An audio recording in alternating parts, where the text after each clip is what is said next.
Hello everyone, welcome to my channel. तो आइए आज हम इस वीडियो में देखेंगे कुछ महत्वपूर्ण अनुच्छेद को। इससे पहले मैंने एक वीडियो को और अपलोड किया है जिसमें भी हम लोगों ने कुछ महत्वपूर्ण अनुच्छेद को देखा था। तो उसके बाद जो और महत्वपूर्ण अनुच्छेद जो बचे हुए थे इस वीडियो में हमने अपलोड किया है। तो आइए इस वीडियो के जरिए आप जो महत्वपूर्ण अनुच्छेद हैं उसको समझें और याद करने की कोशिश करें। तो ये पार्ट 2 है। इससे पहले पार्ट 1 वाला वीडियो को आप ज़रूर देखें। तो आइए शुरू करते हैं। आर्टिकल 245 में यह दिया गया है कि संसद संपूर्ण देश या इसके किसी हिस्से के लिए तथा राज्य विधान पालिका अपने राज्य या इसके किसी हिस्से के लिए कानून बना सकती है। संसद का यह काम है। संसद देश के लिए या फिर देश के किसी भी हिस्से के लिए या राज्य विधान पालिका के लिए कानून बना सकती है। यह आर्टिकल 245 में दिया गया है।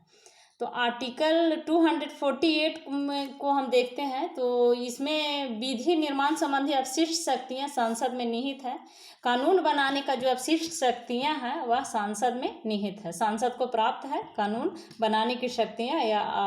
यह जो दिया गया है यह 248 में अनुच्छेद में दिया गया है।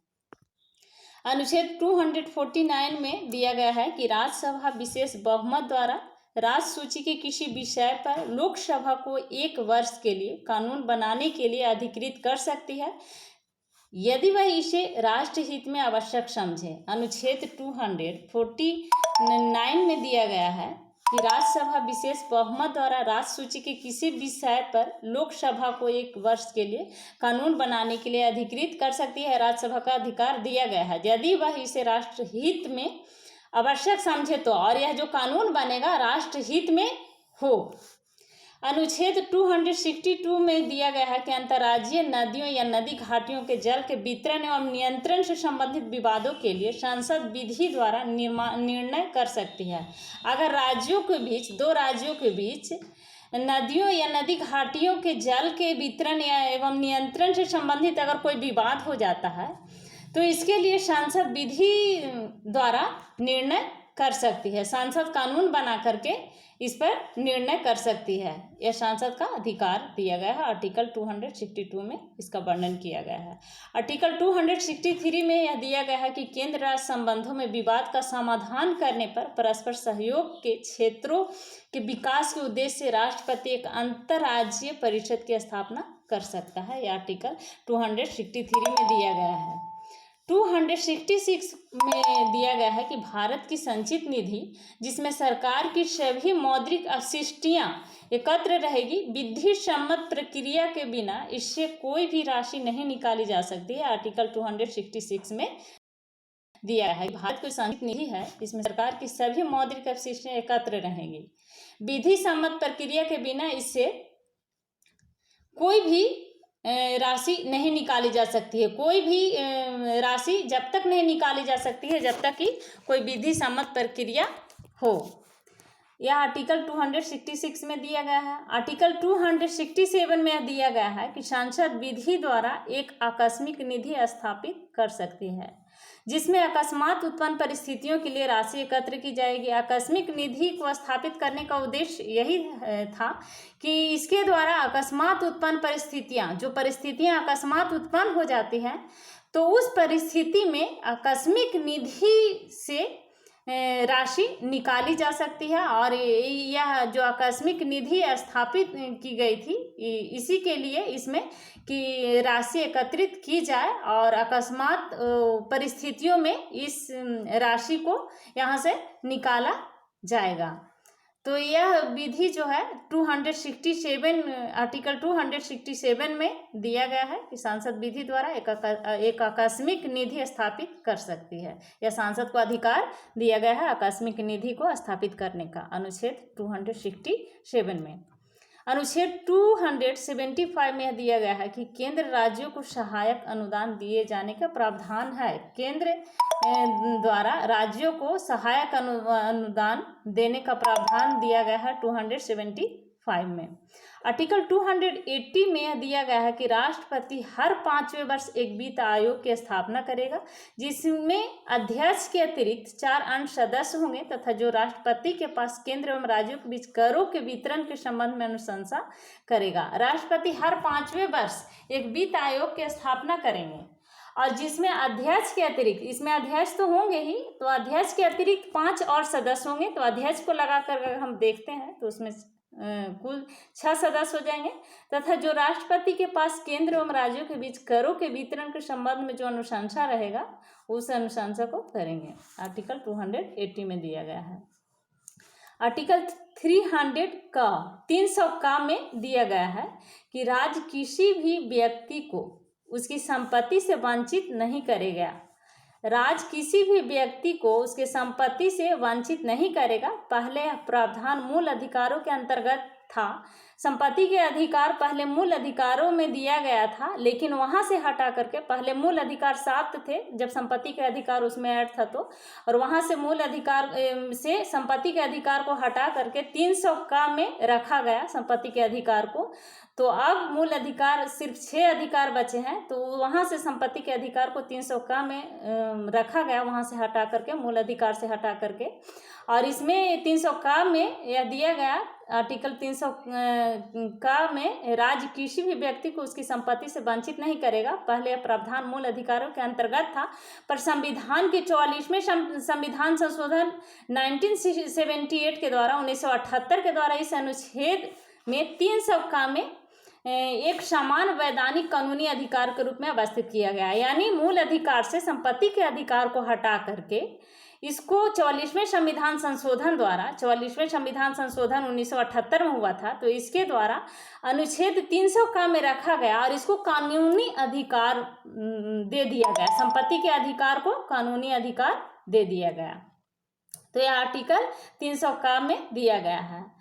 आर्टिकल 312 को अगर हम देखते हैं तो इसमें राज्यसभा विशेष बहुमत द्वारा नई अखिल भारतीय सेवाओं की स्थापना की अनुशंसा कर सकती है। राष्ट्रसभा का यहाँ पर अधिकार दिया गया है राज्यसभा को कि विशेष बहुमत द्वारा नई अखिल भारतीय सेवाओं की स्थापना की अनुशंसा कर सकती है आर्टिकल 312 के द्वारा। आर्टिकल 315 में यह दिया गया है कि संघ एवं राज्यों के लिए एक लोक सेवा आयोग की स्थापना की जाएगी। संघ एवं राज्यों के लिए तो लोक सेवा आयोग की स्थापना आर्टिकल 315 में दिया गया है। आर्टिकल 324 में यह दिया गया है कि चुनाव के पर्यवेक्षण, निर्देशन एवं नियंत्रण संबंधी समस्त शक्तियां चुनाव आयोग में निहित है। जितना भी चुनाव आयोग से संबंधित जितने भी शक्तियां हैं, चुनाव के पर्यवेक्षण हो या फिर निर्देशन हो या नियंत्रण हो, समस्त शक्तियां चुनाव आयोग को दे दिया गया है आर्टिकल 324 के द्वारा। आर्टिकल 326 में दिया गया है कि लोकसभा तथा विधानसभाओं में चुनाव वयस्क मताधिकार के आधार पर होगा।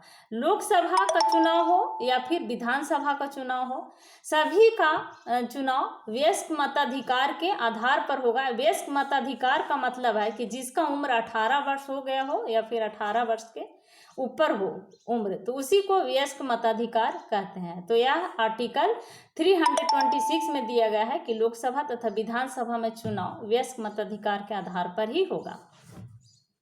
आर्टिकल 330 में यह दिया गया है कि लोकसभा में अनुसूचित जातियों एवं जनजातियों के लिए आरक्षण दिया जाए। आर्टिकल 330 में दिया गया है कि लोकसभा में अनुसूचित जाति एवं जनजाति है उनका आरक्षण दिया जाए।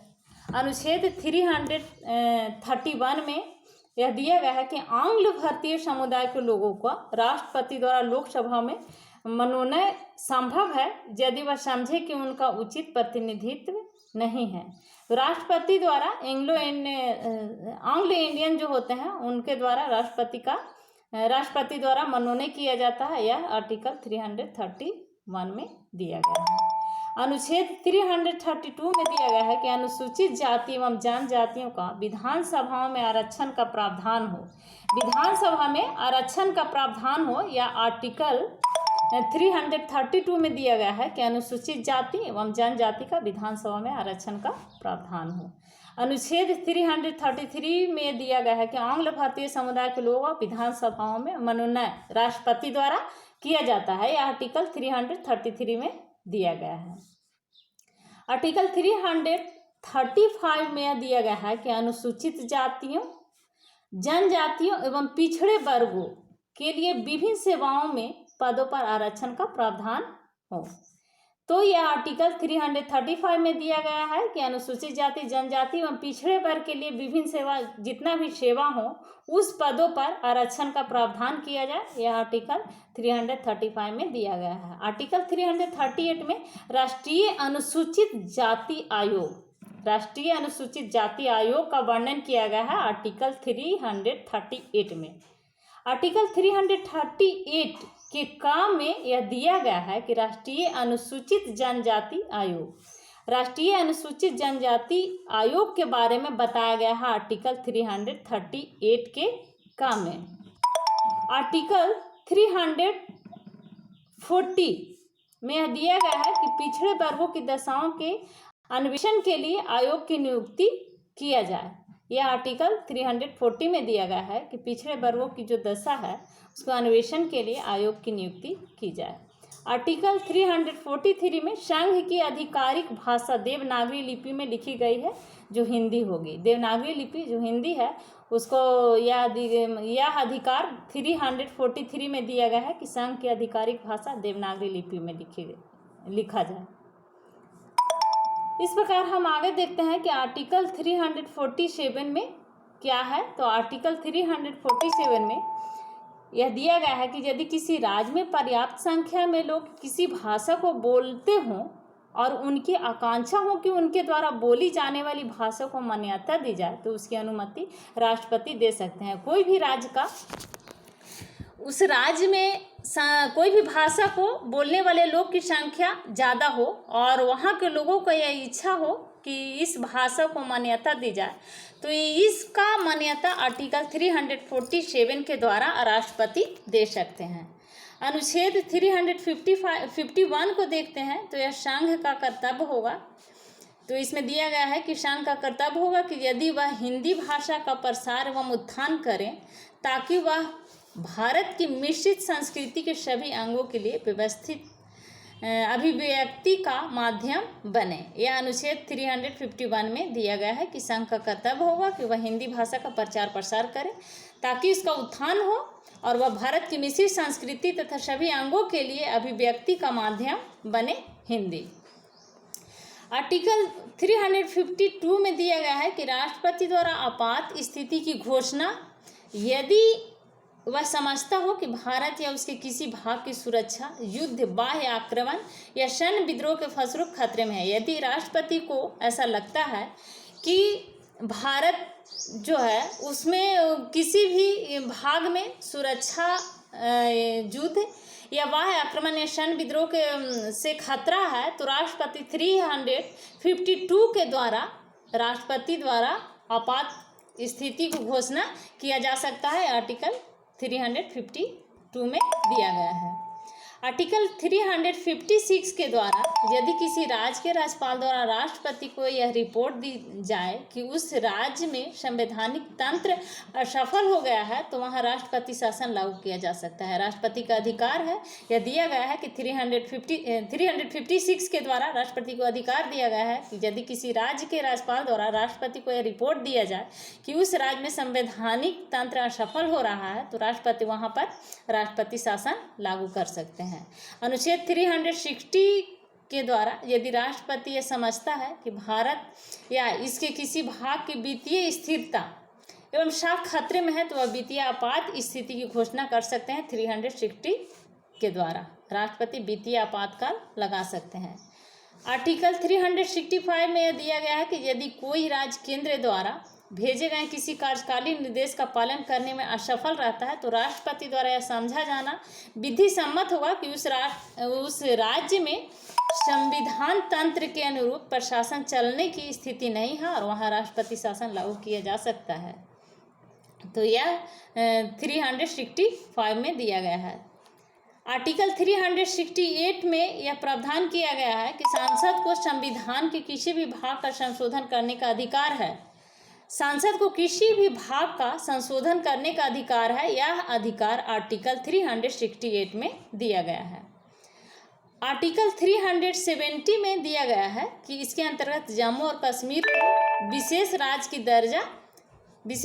की दर्जा दिया जाए। तो इसी के द्वारा अब तो जम्मू और कश्मीर में विशेष राज्य का जो दर्जा था वह भी हट गया, 370 हट गया है, तो अब इसकी कोई ज़रूरत ही नहीं है। तो आर्टिकल 371 को देखते हैं। इसमें दिया गया है कि कुछ राज्यों के विशेष क्षेत्रों के विकास के लिए राष्ट्रपति बोर्ड स्थापित कर सकता है, जैसे महाराष्ट्र, गुजरात, नागालैंड, मणिपुर इत्यादि। अनुच्छेद 394 का में यह दिया गया है कि राष्ट्रपति अपने अधिकार के अंतर्गत इस संविधान का हिंदी भाषा में अनुच्छेद कराएंगे। आर्टिकल 395 में यह दिया गया है कि भारतीय स्वतंत्रता अधिनियम 1947, भारत सरकार अधिनियम 1953 तथा इसके अन्य पूरक अधिनियमों को, जिसमें प्रिवी काउंसिल क्षेत्राधिकार अधिनियम शामिल नहीं है, यहाँ रद्द किया जा सकता है। आर्टिकल 395 में दिया गया है कि आर्टिकल 395 के द्वारा भारतीय स्वतंत्रता अधिनियम 1947, भारत सरकार अधिनियम 1953 तथा इसके अन्य पूरक अधिनियमों को, जिसमें प्रिवी काउंसिल क्षेत्राधिकार अधिनियम शामिल नहीं है, यहाँ रद्द किया जा सकता है। यह आर्टिकल 395 में दिया गया है।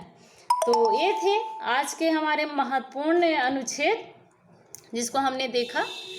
तो थैंक यू। वीडियो सब्सक्राइब करें, लाइक करें एंड शेयर करें।